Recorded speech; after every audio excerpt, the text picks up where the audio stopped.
received by a few, rejected by many, betrayed by a friend, abandoned to die alone. Yet a cross meant to judge set us free. Made to silence instead is why we sing. Designed to mock, instead used for glory. A place for the guilty became a place for the king. They tried to end it all. Instead, it was only the beginning. His body broken for you. His blood poured out for you. His life given for yours.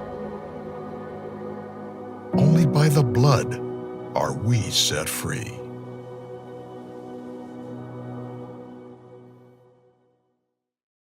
Kwakunabantu ababemile ithi iBhayibheli yesingezi the bystanders uthi savakale omnye esithi ubiza uEliya uthi elilizwi alizange libe lilizwi eliqhelekileyo ngoba kwabasisikhalo kodwa nihlangana nento ethi akusosikhalo esi kodwa ngumthandazo owofudula usenziwa ekhaya kwindumiso 22 ivesi yokuqala uthi umthandazo Thixo wami undilahleleni na ukude ngani na ekusindisweni kwami sisililo sasentabeni khamentenhle yasezulwini usisililo esi athi xa isichaza kuthiwa it was the cry of dissolution athi umbhali yayihorrible uyesu ethetha ngoba loneliness akusekho umntu ecani kwakhe it was the cry of desertion ngoba kwakubonakala ngathi ushiwe it was the cry of dereliction athi umbhali wayibonisa shameful and a failure to fulfill umsebenzi wakhe khamente yasezulwini athi it was the cry of despair khamente yezulu ngoba wayibona ngathi ithemba alikho phezu kwentaba yeCalvary athi omnye umbhali it was the cry of desperation ngoba apha kwakungasekho themba ukulila komntu ke oyedwa enqamlezweni khamente yezulu sisililo esi saphezu kwentaba Thixo wami undishiya ngantoni na kokokuqala apho athi Thixo wami ebekade sithi my father uthi kunawesi esisililo ibisisililo sosizi isisililo sokushiywa ithenye iBhayibhile it was a cry of triumph khamente yasezulwini uthi umbhali okanye iculo wevinhlungu zomnqamlezo wasengonanga ngeli xesha uvinhlungu emotional mental torment khamente yezulu ibetrayal ayivileyo ngaphambili ukudlula ematyaleni asithupha wathukwa wantingelwa wabethwa kodwa akazange uvule umlomo kokokuqala oku evula umlomo athi uIsaya xa evula nomlomo athi wakhanganiswa wazithoba enawuvula umlomo wakhe athi njengemvala esiweqhelweni nanjengegusa esisidenge phambi kwabaqheli bayo khamente yasezulwini my God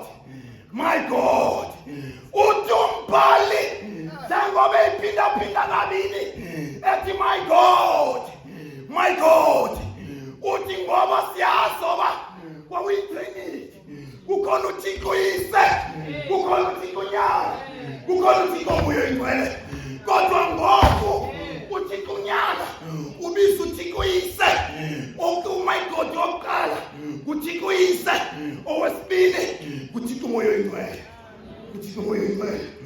Khamanye sesizulwini uyababiza, uthi ke ngembiza, uthi uMoya Oyingcwele angathi usukile, ndihlangana khamanje nentwethi kwakumnyama phezu komhlaba. Uthi after 6 hours kwavela ubumnyama phezu komhlaba, ilizwe lonke lafikelwa ubumnyama. Kuthi ilanga lacima emini, ilanga lacima emini, umnwe ophambi kwakho ungawuboni, umuntu ophambi kwakho engabonakali, kwamnyama khamende. Uthi kwavakala unyikimo, babona buza abantu ba lunyikimo lwantoni nolu, ngoba zasikhona unyikimo babukhona kwemaxesha akwa-Israyeli. Unyikimo elalisaziwa ngoba yisereko, kodwa bathi lolo simango olunyuki, lolo simango. Uthi kwaMose xa eyichaza lelo, uthi kothi ngaleyo mini inkosi Yehova uthi ndilishonisa ilanga emini enkulu yenziwa umnyama ehlabathini.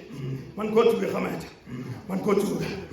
Uthi ndiyakujika imithendeleko yenu ibe sisishwili, uthi ibe sisishwili. Uthi nengoma zenu zibe kukhala okusisimangaliso okanye okusho okusisimbonono. Uthi usho xa ichaza ukucika kwelanga, uthi usho xa ichaza uthi ilanga liyakusuka libe mnyama nenyanga ibe ligazi. Uthi ke yakwala igazi phambi kokuba ifike imini yenkosi. My God, why have you forsaken me? Uthi uMartin Luther kwenzela isimanga into uThixo asiyo uThixo, uThixo akamshiyi uThixo. Uthi ke lo mbhali xa eyichaza le nto, uthi sisililo kwasikwesi isililo sa-DVD of a Trinity, kodwa uThixo wayengamsiyanga uThixo. Khamanye sesizulwini ngalo mzuzu amshiyayo uThixo udinwe intwenye, ubizono zethu zihleli kuYesu, ngoba uYesu uphenduke akaba engcwele, lathi lungisa lingenzanga nto, lathwala izono zethu, lakhumbula ngomhlo yedwa mfundisi uMsile kuThopha eJerusalema babehla abantu bayofuna ukuxolela izono, kwakuhlinzwa amabhokwe, athe amabhokwe igazi ligeleze libheka kumfuni control, lihamba ngevelu khamanje yezulu kule bhokwe eyayihlinzwa eyayisaziwa ngoba ngwazizele.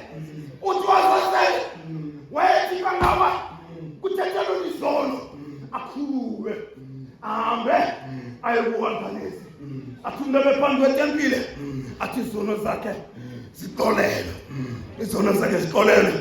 ngexesha lesililo kwenzeka isimanga.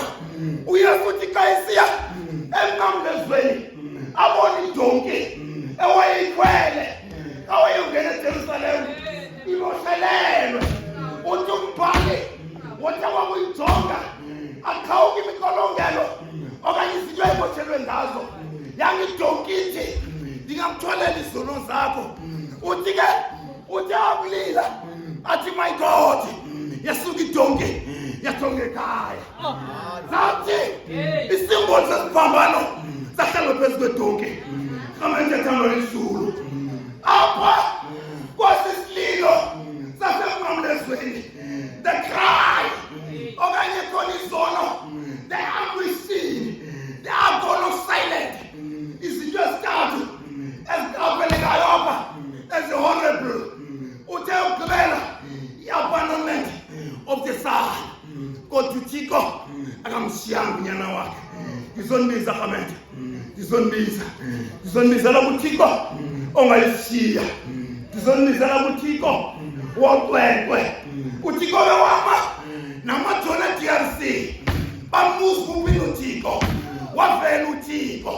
Ndike ndileve kwavuma ingoma ithi imbongi yasekhaya uphila noThixo, lude luhlele lukusaba uphila uThixo wakho. My God, why have you forsaken me?